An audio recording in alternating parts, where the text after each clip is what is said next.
All right, y'all have been hollering and recommending cycling or bike racing videos for quite a bit of time now. I think it's just called cycling, right? We're checking out Tour de France Explained for Newbies. Really excited to see this. I am a newbie. I know absolutely nothing about cycling, about Tour de France, about any of the other races that go on. The only thing that I know about, biking and cycling like this is Neil Armstrong, the whole story behind that. I remember when it happened, it was like kind of like front page news here in the States. And that's the extent of knowledge that I have of cycling. Now, I did do some bike racing when I was a kid, not like this, like BMX bike racing. A lot of fun. Everyone loves riding a bike.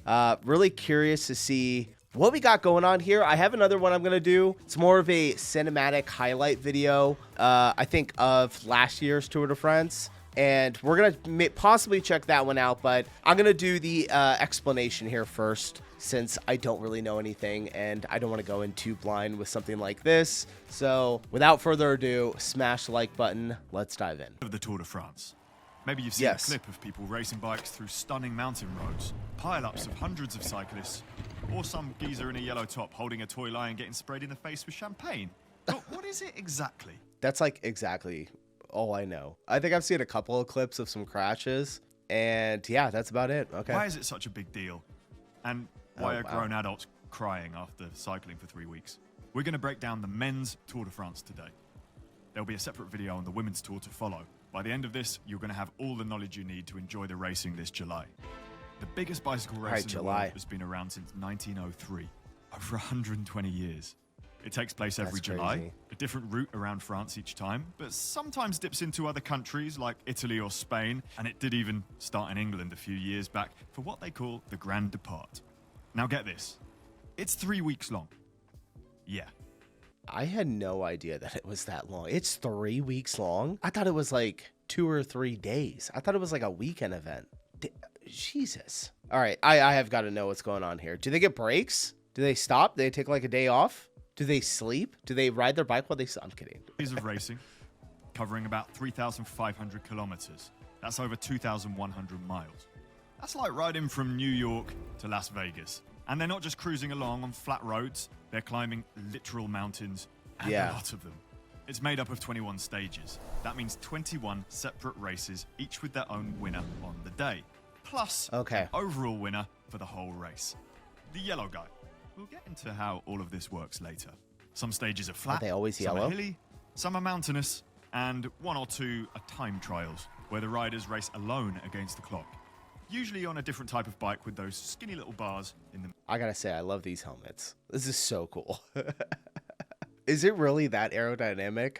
That it's got to be. I mean, I'm sure there's been so much money put into studying this. So who actually races this thing? Around 22 teams with 8 riders. That's 176 riders in total. Pro cycling is very team-oriented, as we'll go into later. These teams are made up of the best cyclists in the world from all over the place. Europe, the US, Australia, Central and South America, you name it. Now, there are different types of riders who suit different kinds of terrain. You've got climbers. They're light, skinny-looking people, great at going uphill. They'll be looking to get results in the mountain stages where the heavier riders just can't keep up. Then you have sprinters, specialists at riding at explosive speed at the end of flat stages, usually packing a bit of muscle to do this. Time trial specialists, historically bigger riders who can sustain high speeds riding solo while holding an extremely aerodynamic position on the bike. I had no idea. I had no idea that it was this diverse. Like, I had no idea that there were that many people, that you have different types of riders. This is cool. GC riders, this stands for general classification. And this just means a rider who's targeting the overall win of the race. They need to be good at both climbing and time trialing. A pretty tall order. Thankfully, they also have domestiques. These are riders on each team that are solely there to help other riders.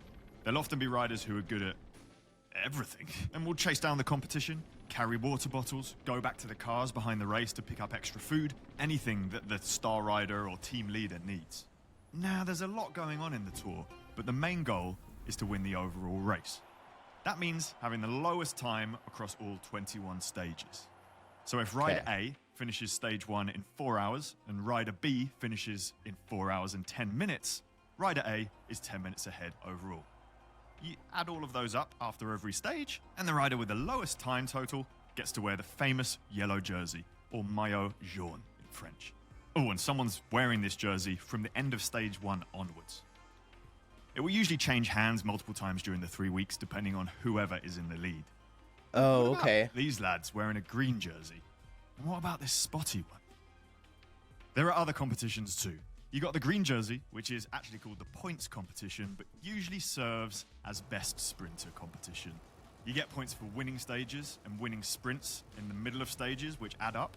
Rider with the most points gets to wear the green jersey. You got the polka dot jersey. This works similar to the green jersey competition, but the points are awarded for reaching the top of mountains first. So naturally, it will be a climber who wins this. Okay. And you got the white jersey. Bit like the yellow jersey based on time, but for riders who are under 26 years old, or best young rider. Can you imagine doing this when you're 26? As you can see, there's a lot going on, and all of these jerseys You would probably be in like the most peak physical like athleticism when you're 26, right? are being competed for every single day. 26 so to like there's always 30? something interesting happening. Well, almost always. To add some incentive and make things interesting, there is some prize money. In 2024, you would have won 500,000 euros for the overall GC. Dang. Second place would be 200,000 euros. Third That's some place, good money. 100,000 euros. Stage winners would win 11,000 euros each. At the end of the race, the green jersey winner would get 25,000 euros. Polka dot jersey, 25,000 euros. Okay, And white jersey, okay. 20,000 euros. Then there's the team classification, so the overall team with the lowest amount of time accumulated, that would be 50,000 euros. And a lot more smaller prizes as well. Some decent wedge on offer, but don't forget, this is a team sport, so in most cases, all of that money will be divvied out between the team. Okay. Right. I'm getting out of breath just talking about this. How long have I been going? I haven't even mentioned the bikes. All of this racing Yes. is done on high-performance road bikes, specifically designed to go as fast as possible within the rules that are set out by the UCI, the World Governing... I just gotta say, this bike looks so sick. Like, so badass. This is really cool. I don't think I've ever seen one of these in person. Like, somewhat of this style where you, like, lean over where the handlebars go underneath like that. But, damn, that thing just looks... I wonder how much this bike is. It's got to be something crazy. It's like buying a boat or something, right? It's probably like $25,000. Maybe not that much. I could be wrong. I don't know. rules that are set out by the UCI, the world governing body of pro cycling. Each team has their own bike sponsor, but there is some overlap of components. A lot of teams will be on the same tyres and gearing systems, for example. To the layman, all the teams' bikes look pretty similar. They're the same wheel size, same frame material, everything is carbon fiber. They have hydraulic disc brakes, electronic gear shifting, and they all weigh about the same because the Electronic UCI gear shifting? implement a weight limit of 6.8 kilograms. That is a very, very light bicycle. They also have heads-up displays showing information to the riders, like their heart rate and the power the rider is putting out through the pedals. This gets measured via sensors, usually inside the pedal themselves or in the Oh, cranks, and is useful for riders so they can pace themselves. What's wild here is that all of the Tour de France bikes have to be available for purchase by regular people. It's part of the rules. So if you wanted to buy Okay. exactly the same bike as reigning Tour de France champion Tadej Pogačar, you could. Good luck riding it as fast, though. During regular stages of the Tour, the UCI rules mean that bikes have to have drop handlebars, and there's limits on where your saddle can be, and a few other little measurements, like how wide your handlebars have to be, and how deep your wheels can be. The deeper, the faster, generally. This means teams and riders work hard to maximize how aerodynamic they can be within these rules. Riders can adopt a few different hand position while riding these road bikes. On the tops, when they're riding slower, usually in slower, more controlled sections of the race, sometimes while climbing to help with breathing. It's a nice upright position. Then you have the hoods. This is where they'll be most of the time. It's more aerodynamic than the previous position and easy to reach your gears and brakes. And finally, on the drops, a more aerodynamic position and provides Going a lower downhill. center of gravity for control. You can see that racers use these while descending mountains and when the racing is fast, coming into a sprint finish. Now, there are differences between the team's bikes. Some are faster than others, but the differences are very small. A lot smaller than in other racing sports like F1 or MotoGP. The winners of pro bicycle races generally aren't decided based on equipment choice, and a lot of riders have been very successful despite riding equipment that's slower on paper. It's more about the ability of the rider than anything else. Good, There is, I like of course, it. still a quest for the fastest machine, but riders will often have to ride what they're given by sponsors and don't have much say in changing it.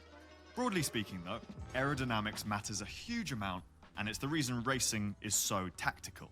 Cycling behind another person is much easier than cycling solo. The person in front is blocking the wind, and the person behind will save loads of energy. This is why bike racers stick together in large groups, and why having a team around you is so important. They can shelter their star rider from the wind and ensure they finish with the best time possible. Riding behind one another is called drafting, and it dictates everything about how a race pans out. It even makes a difference riding slower uphill. Less, but still significant. To gain a time advantage in a bike race, you have to put some distance in between you and the people you're trying to beat. This is why breakaways form, riders who try and go off the front and escape. They'll often work together as a group, even when they're in different teams, while the rest of the race, known as the peloton, will attempt to control this time gap, depending on who's in the breakaway. You'll be saving a ton of energy riding inside the peloton, so it's always a risk going up the road. Yeah, if you go up farther, you're going to have a ton more wind coming at you. You probably get tired faster, right? Now, the tour isn't just long, it's brutal. You're riding 4 to 6 hours a day, with just 2 rest days during the 3 weeks. Your legs are dead. You're climbing mountains so steep that cars struggle. You're doing it in the heat, in the rain, sometimes through hailstorms, and they only seem to cancel the stages when it gets really bad. Crashes are constant. Riders break bones. Lots continue riding while injured because they just don't want to quit. They lose skin, sometimes collapse from exhaustion. People have tragically died during this race. If equipment's damaged, it's up to the teams to support their riders with spare bikes, wheels, and sometimes a sneaky draft to get them back into the peloton afterwards. That would naughty, suck. this, and sometimes they get big fines for doing it.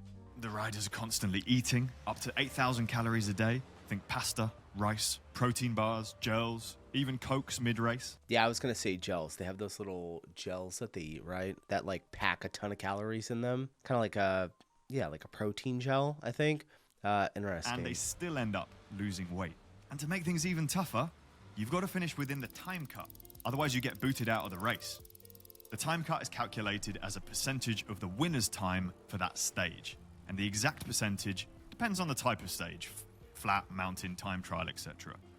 This means at no point can anyone take things easy. Even the sprinters have to work hard on mountain days to make sure they finish in time, often cutting it as close as possible to conserve as much energy as they can. It's not just physical, it's a mental challenge. And you have to stay there's focused, a lot to because this. that breakaway could go at any point. Now, I mentioned time trials earlier. They normally throw in a couple of stages like this for good measure. A time trial, or TT, is a race against the clock. Usually solo, sometimes we see team time trials as well. The tour historically sometimes begins with a time trial, known as the prologue. Although this hasn't happened for a few years now, it was a nice opportunity for riders to win and wear the yellow jersey who wouldn't normally be on the cards to win a regular stage. In the upcoming tour, there's 2 TT stages, one flat and one mountainous. And these stages can really affect the results of the race. It's all well and good being a GC contender that can climb, but if you can't hold your own in the race against the clock, then you could be losing precious seconds and places in the race. Usually, bikes are switched out for these stages to bikes that are, well, they're called time trial bikes. Those big, fat, tubed, super aero... I've seen these, yeah. Monster-looking bikes with teeny tiny handlebars in the middle to help the rider get as aero as possible and cut through the wind. Riders are also allowed to use other pieces of aero equipment that aren't allowed in the road stages, like aero helmets and disc wheels.